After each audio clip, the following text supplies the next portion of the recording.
पचासीन पूजनीय संतों के पावन चरणों में नमन करता हूँ।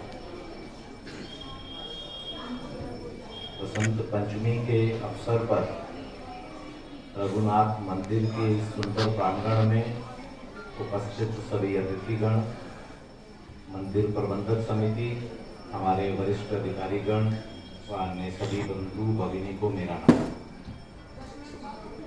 सर्वप्रथम आपको बसंत पंचमी की शुभकामनाएं, बधाई। माँ सरस्वती का कृपा हम सब पर बनी रहे।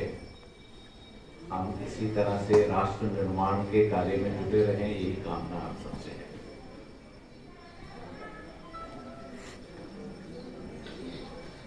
लगभग एक माह पहले मेरा यहाँ हमने अयोध्या जी धाम में प्राण प्रतिष्ठा कार्यक्रम 22 जनवरी को होना है। इसके अनुरोध पत्र, इसके निमंत्रण दिल्ली में घर घर जाकर वितरित करने हैं। इस अभियान के हेतु यहाँ पर हमारी बैठक हुई।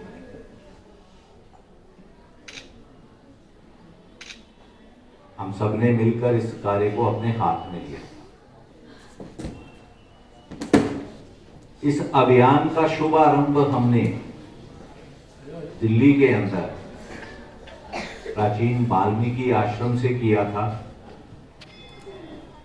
पूजनीय विद्यार्थी जी महाराज अभी अभी हमारे बीच में से गए हैं। उन्हीं को ही पहला निमंत्रण दिया गया था। दिल्ली के पूजनीय संतों को निमंत्रण देने से पहले पहला निमंत्रण उनके चरणों में दिया गया। और वहीं पास की ही वाल्मीकि बस्ती से हमने गृह संपर्क अभियान को प्रारंभ किया।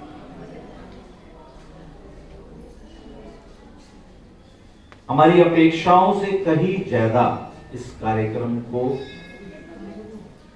स्वीकार्यता मिली। जहां ये सोचा गया था कि लगभग 5 लाख परिवारों में संपर्क किया जाएगा, अभियान 15 दिन का था। तो अभियान जब समाप्ति पर आया था तो लगभग 45 लाख पत्र, 45 लाख अक्षर वितरित हो चुके हुए थे। और उसके बाद भी अनेक स्थानों से फोन आ रहे थे कि हमारे यहाँ पूजित अक्षत नहीं पहुंचे। ऐसा लग रहा था कि ना सिर्फ हम सब लोग, समस्त समाज इस समय राममय हो चुका है। पूरी दिल्ली राममय हो गई है, पूरा भारत राममय हो गया है, पूरा विश्व राममय हो गया है और पूरा ब्रह्मांड राममय हो गया।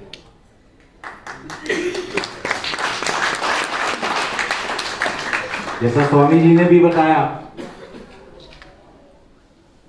हम सब अपने सौभाग्य पर इतरा रहे हैं। जिस कारज को, जिस दिवस को देखने के लिए हमसे पहले इतनी पीढ़ियां गोलोक गमन चली गई, संघर्षरत रही, इतनी कानूनी लड़ाइयां लड़ी गई, 70 से ज्यादा संघर्ष हुए जिसमें लाखों बलिदान हुए। हमारा सौभाग्य देखिए, वो दिवस हमको देखने को 22 जनवरी का पावन दिवस आया।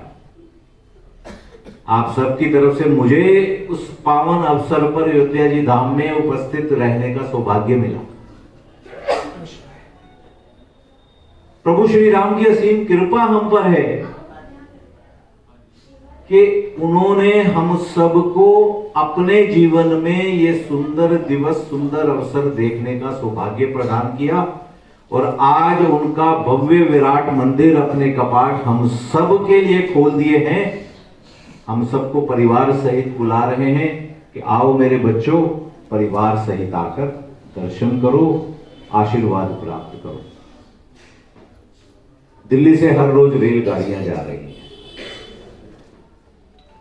8 फरवरी को पहली रेलगाड़ी को हरी झंडी दी गई थी दिल्ली स्टेशन से। मैं स्वयं उस कार्यक्रम में उपस्थित था।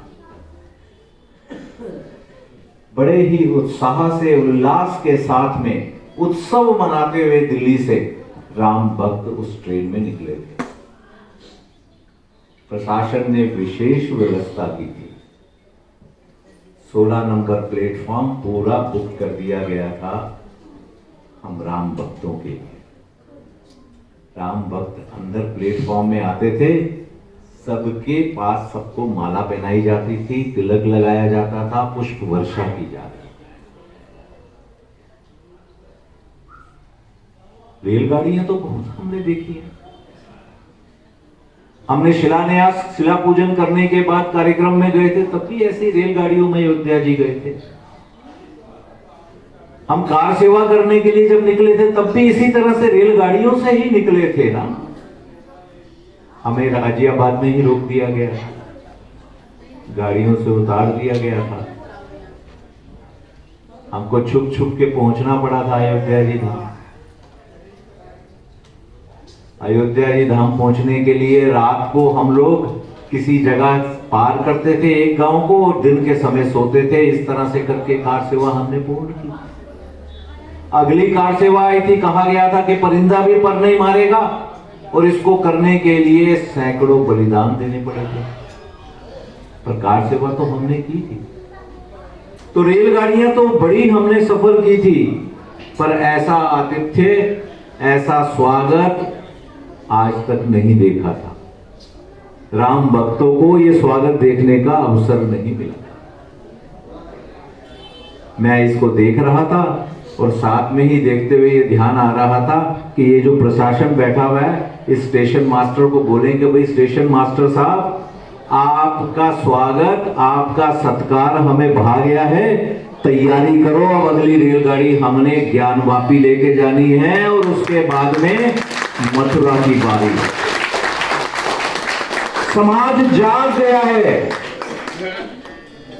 अब आप हमको रोक नहीं सकते हैं। और हुआ भी ना। हमने 22 को प्राण प्रतिष्ठा कार्यक्रम की, पूजनीय संतों के साथ हम सब ने मिलकर, करोड़ों हिंदुओं ने अपने पास पास के अयोध्या धाम के अंदर अपने परिवार सहित पहली आरती उतारी। और 8 दिन के अंदर ही तो ज्ञानवापी में नंदी बाबा ने प्रताप दिखा दिया ना। खुल गए ना सारे के सारे बैरिकेड। समाज जाग गया है। प्रभु राम की कृपा हम पर अपार बरस रही है। अब तैयारी हमको करनी है। प्रशासन पूरा हमारे सहयोग में खड़ा है। हम क्या क्या मांग रहे हैं वो सब मिल रहा है। क्या क्या अपेक्षाएं करते थे, अनेकों दशकों से जिसकी प्रतीक्षा करते थे, जिस कार्य को पूर्ण करने के लिए प्रशासन के दरवाजे खटखटाते थे, राम जी की कृपा से वो सारे कार्य पूर्ण हो रहे हैं। ट्रिपल तलाक खत्म हो गया। अखंड भारत की तरफ पहला कदम 370 खत्म होने से उठ गया है। प्रभु श्री राम का भव्य मंदिर हमारे सामने है। इस सबके साथ में बोनस के अंदर काशी का भव्य कॉरिडोर बन गया है। उड़ीसा आप देख रहे हैं कि किस तरह से एक एक स्थान के अंदर हमारे प्राचीन जितने भी मंदिर हैं, जितने भी धाम हैं, अपने भव्य रूप में हमारे सामने फिर से आ गए हैं। अब कार्य सिर्फ हमें करने की आवश्यकता है। जो कार्य अब हमको अपने यहां समाज में उतारने हैं, अब हमारी बारी है उनको हम मिलकर पूर्ण करें। ये सत्य है, स्वतंत्रता हमें मिली थी 1947 में, पर वो स्वतंत्रता हमारे को संपूर्ण स्वाधीनता नहीं दिला पाई थी। अमृत काल आते आते हमको वो दिवस आ गया है कि हम अपने हिसाब से स्व आधारित तंत्र को पूरे देश में उतारें। जब मैं ये कहता हूं, इसका मतलब क्या है? हमारी भारतीय परंपरा, हमारी भारतीय संस्कृति, हमारे भारतीय ज्ञान, उसके द्वारा आधारित सामाजिक संरचना, प्रशासनिक ढांचा, इसको लाने की आवश्यकता है। प्रशासन इस कार्य को पूर्ण कर रहा है। अब हमको ये चिंता करनी है कि हम समाज में इस कार्य को पूर्ण करें। और इस कार्य को पूर्ण करने में सबसे बड़ा योगदान मंदिरों का होगा। हमारे मंदिर जो सिर्फ आस्था का केंद्र बन के रह गए हैं, अब आवश्यकता है कि वो आगे बढ़े, इससे आगे बढ़कर सामाजिक समरसता का केंद्र बने, ज्ञान का केंद्र बने, हमारे प्रत्येक उत्सव का केंद्र बने, हमारे परिवार नियमित यहां पर आए, आनंद और उत्साह के साथ रहें और उसके साथ में अपनी संस्कृति, अपने संस्कार प्राप्त करें। ऐसे केंद्र हमें बनाने की आवश्यकता है। रघुनाथ मंदिर ने बड़ा ही पुनीत कार्य किया है। भगवान वाल्मीकि की मूर्ति प्राण प्रतिष्ठा का कार्यक्रम यहां आयोजित करके हमने 2 वर्ष पहले विश्व हिंदू परिषद की तरफ से जब मेरा दिल्ली सनातन धर्म सभा में जाना हुआ था, तो मैंने पहला अनुरोध यही किया था कि हमको जो पूजनीय सरसन चालक जी हमें बताते हैं कि आज एक मंदिर, एक मशान, एक कुआं, ऐसे समाज की तरफ हमको जाना है, उसकी तरफ आगे बढ़ना है। हमारे मंदिर सबके मंदिर हो, पूरे समाज के मंदिर हो, हमें इस तरफ कदम बढ़ाना है। हमारे यहाँ पर हमारी सभी आस्था के संत, सभी आस्था के विग्रह, सभी आस्था के देव यहाँ पर विराजित हों, इस तरफ हमें कार्य करना है। और आज इस मंदिर से इस कार्य का शुभारंभ हो रहा है। मैं बहुत बहुत अभिनंदन करता हूं राजेश गौड़ जी का, पूरी प्रबंधक समिति का, कि आपने इस पुनीत कार्य को अपने हाथ में लिया। और मैं यह आशा करता हूं कि बाकी मंदिर भी इस मंदिर को मॉडल समझते हुए इस कार्य को आगे बढ़ाएंगे। और इस सब के साथ अपने इस मंदिर को, हमारे पास इतना बड़ा स्थान है, इसको यहाँ पर संस्कार शालाओं का प्रारंभ करिए। अगर अपने यहाँ पर आप चाहें तो विश्व हिंदू परिषद के आयाम वनवासी रक्षा परिवार के द्वारा संस्कार शालाएं प्रारंभ की जा सकती हैं। हम वेद विद्यालय प्रारंभ कर सकते हैं। विश्व हिंदू परिषद के द्वारा संचालित 5 वेद विद्यालय दिल्ली में चल रहे हैं। अगर आप चाहें तो हम वो भी व्यवस्था यहाँ बना सकते हैं। हम संस्कृत महाविद्यालय भी चला सकते हैं। एक वृद्ध संस्कृत महाविद्यालय दिल्ली के अंदर विश्व हिंदू परिषद के द्वारा चलाया जा रहा है, जहां 700 से अधिक विद्यार्थियों के रहने का भी स्थान है, वो वहीं रहकर शिक्षा ग्रहण करते हैं। तो ऐसे अनेक कार्य हैं जो हमको अपने मंदिरों में प्रारंभ करने हैं। इन कार्यों के करने से हमारा समाज जुड़ेगा। हमारे समाज की जो कुरीतियां हैं, जो समय के साथ में आ गई हैं, वो दूर करने में हमारे मंदिर बहुत सहायता दे सकते हैं। और हम सब मिलकर इस कार्य को करें, यही कामना करते हुए पुनः मंदिर प्रबंधक समिति को अभिनंदन देते हुए, आप सबको वसंत पंचमी की बधाई देते हुए मैं मां सरस्वती से अनुरोध करूंगा कि हम सब पर ज्ञान की वर्षा करें, हम पर संस्कार, अपनी संस्कृति को आगे बढ़ाने के कार्य को पूर्ण करने की शक्ति प्रदान करें।